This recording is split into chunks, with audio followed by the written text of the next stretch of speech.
एक बार एक शिष्य ने बड़ी ही विनम्रता पूर्वक अपने गुरुजी से पूछा, गुरुजी, कुछ लोग कहते हैं जीवन एक संघर्ष है और कुछ अन्य लोग कहते हैं जीवन एक खेल है और कुछ जीवन को एक उत्सव की तरह देखते हैं। तो गुरुदेव, इनमें कौन सही है? गुरुजी ने तत्काल बड़े ही धैर्यपूर्वक उत्तर दिया, पुत्र, जिन्हें गुरु नहीं मिला उनके लिए जीवन एक संघर्ष है और जिन्हें गुरु मिल गया है उनका जीवन एक खेल है। जो लोग गुरु द्वारा बताए गए मार्ग पर चलने लगते हैं, मात्र वही जीवन को एक उत्सव का नाम देने का साहस जुटा पाते। यह उत्तर सुनने के बाद भी शिष्य पूरी तरह से संतुष्ट नहीं हुआ। गुरुजी को इसका आभास हो गया। वे कहने लगे, तुम्हें इसी संदर्भ में मैं एक कहानी सुनाता हूँ और इस कहानी को तुम बड़े ही ध्यानपूर्वक सुनना और तुम्हें तुम्हारे उत्तर का स्वयं ही जवाब मिल जाएगा। उन्होंने कहानी स्टार्ट की। एक बार की बात है, किसी गुरुकुल में 3 शिष्यों ने अपना अध्ययन संपूर्ण करने पर अपने गुरुजी से यह बताने के लिए विनती की कि उन्हें गुरु दक्षिणा में उनसे क्या चाहिए। गुरुजी ने पहले तो मंद मंद मुस्कुराए और फिर बड़े स्नेहपूर्वक कहने लगे, मुझे तुमसे गुरु दक्षिणा में एक थैला भर के सूखी पत्तियां चाहिए, क्या तुम लोग ला सकोगे?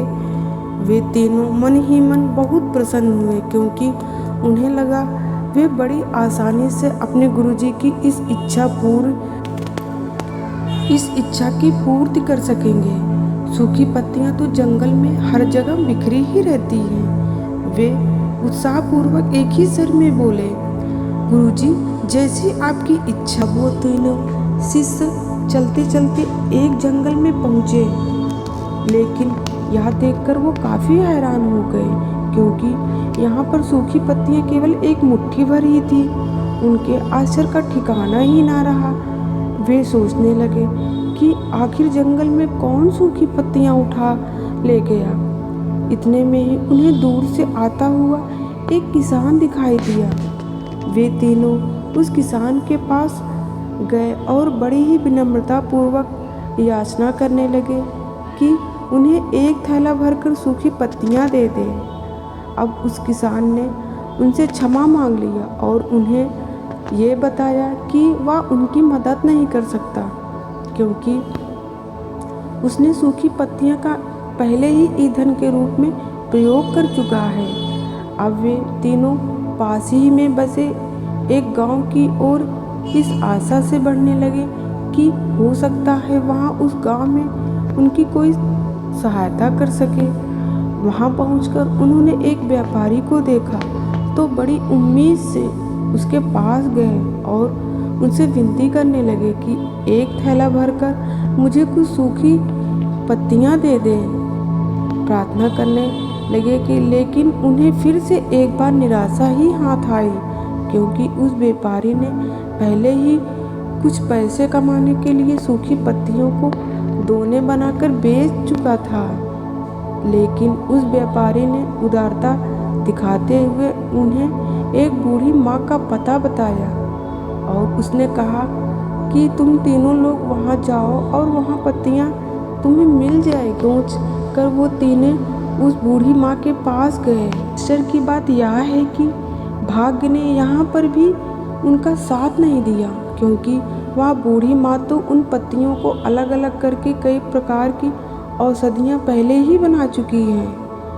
अब वो तीनों निराश होकर खाली हाथी गुरुकुल लौट आए। गुरुजी ने उन्हें देखते ही स्नेहपूर्वक पूछा, पुत्रों, ले आए गुरु दक्षिणा? तीनों ने सर झुका लिया।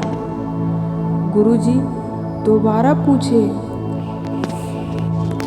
मेरे प्रिय शिष्यों, क्या तुमने गुरु दक्षिणा ले आई?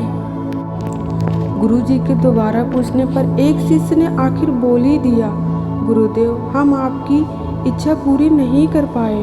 हमने सोचा था कि सूखी पत्तियां तो जंगल में हर जगह बिखरी ही रहती होंगी, लेकिन बड़े ही आश्चर्य की बात है कि लोग उनका भी कितनी तरह से प्रयोग करते हैं। गुरुजी फिर पहले की तरह मुस्कुराते हुए प्रेम पूर्वक बोले, निराश क्यों होते हो, प्रसन्न हो जाए शिष्यों।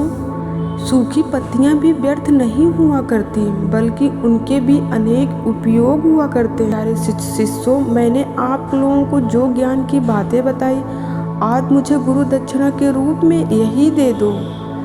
तीनों शिष्य गुरु जी को प्रणाम करके खुशी खुशी अपने घर। वह शिष्य जो गुरु जी की कहानी एकाग्रचित होकर सुन रहा था, अचानक बड़े उत्साह से बोला, गुरु जी, अब मुझे अच्छी तरह से ज्ञात हो गया कि आप क्या कहना चाहते हैं। आपका संकेत वास्तुतः इसी ओर है, ना कि जब सर्वस्व सुलभ सूखी पत्तियां भी निरर्थक या बेकार नहीं होती, तो फिर हम कैसे किसी भी वस्तु या व्यक्ति को छोटा और महत्वहीन मानकर उसका तिरस्कार कर सकते हैं। चींटी से लेकर हाथी तक और सुई से लेकर तलवार तक सभी का अपना अपना एक महत्व होता है। गुरुजी भी तुरंत ही बोले, हाँ पुत्र, मेरे कहने का भी यही तात्पर्य है कि जब हम किसी से मिलें तो उसे यथायोग्य मान देने का भरपूर प्रयास करें, ताकि आपस में स्नेह, सद्भावना, सहानुभूति एवं सहिष्णुता हो सके और हमारा जीवन संघर्ष के बजाय उत्सव बन सके। दूसरे, यदि जीवन को एक खेल ही माना जाए तो बेहतर यही होगा कि निर्विक्षेप, स्वास्थ्य एवं शांत प्रतियोगिता में ही भाग लें और अपने निष्पादन तथा निर्माण को ऊंचाई के शिखर पर ले जाने का अथक प्रयास करें। अब शिष्य पूरी तरह से संतुष्ट था।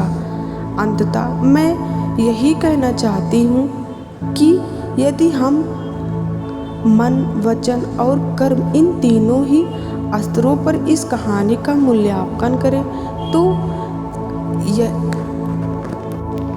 यही कहानी खरी ही उतरेगी। सबके पूर्वाग्रह से मुक्त मन वाला व्यक्ति अपने वचनों से कभी भी किसी को आघात करने का दुशासन नहीं करता और उसकी यही ऊर्जा उसके पुरुषार्थ के मार्ग की समस्त बाधाओं को हर लेती है। वस्तुतः हमारे जीवन का सबसे बड़ा उत्सव पुरुषार्थ ही होता है, ऐसा विद्वानों का मानना है। ये छोटी सी स्टोरी आपको कैसी लगी मुझे कमेंट में बताइएगा ज़रूर, और हाँ, जाते वक्त मेरे चैनल को सब्सक्राइब कर दीजिएगा।